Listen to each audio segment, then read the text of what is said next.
Hi, I'm Janet, and this is how Workcraft helps you hire. To begin, I've entered some basic details here. Now, we'll click on the yellow AI button to get a salary estimate for this role based on the job title, company details, location, and industry. Now we move on to responsibilities. We can add one or two key responsibilities for the role. I'll add something here. And now I click on the yellow AI button to get a list that is specific to our role. These can be edited and regenerated as needed. I'm going to skip these optional fields for now.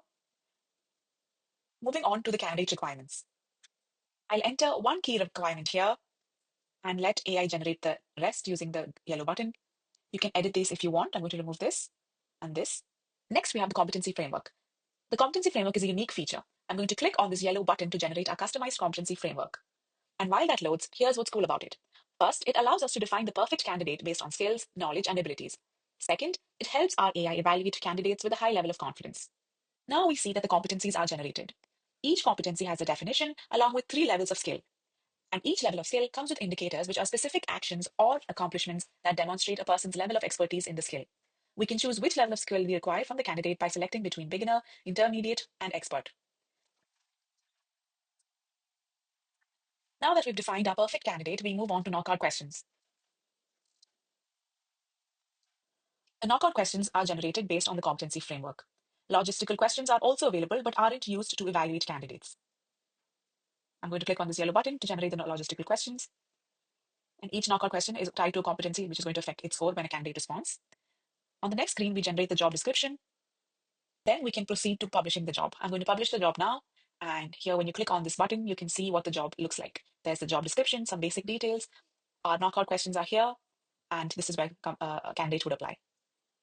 Once the job has been posted, while we wait for candidates to come in, let me show you the interview pipeline. The interview pipeline outlines each stage of the interview process and allows us to schedule meetings with team members who participate in the interviews. You can add specific interviewers to each stage and set a date range for availability by setting the after date and the before date. When the candidates are shortlisted, they'll see open slots based on this date range and the availability of interviewers, making it easy for everyone to find suitable times. Now, let's take a look at the applicants who have applied to our job. Each candidate is ranked on a 100-point scale, and this ranking is color-coded for quick reference. If you hover over the ranking, you see the evaluation against the competency framework, which is also color-coded like a traffic light. You can click on this to see how the candidate ranks against various parts of our competency framework. We can also set up meetings here based on whether we want to move them along the interview process. And we also have a feedback page where you can leave feedback about the interview after it happens. We also have an analytics page where you can see detailed insights into your hiring process. Here you'll find metrics to identify areas for improvement and ensure your hiring process is efficient and effective. That's a quick demo of Workcraft. Thank you.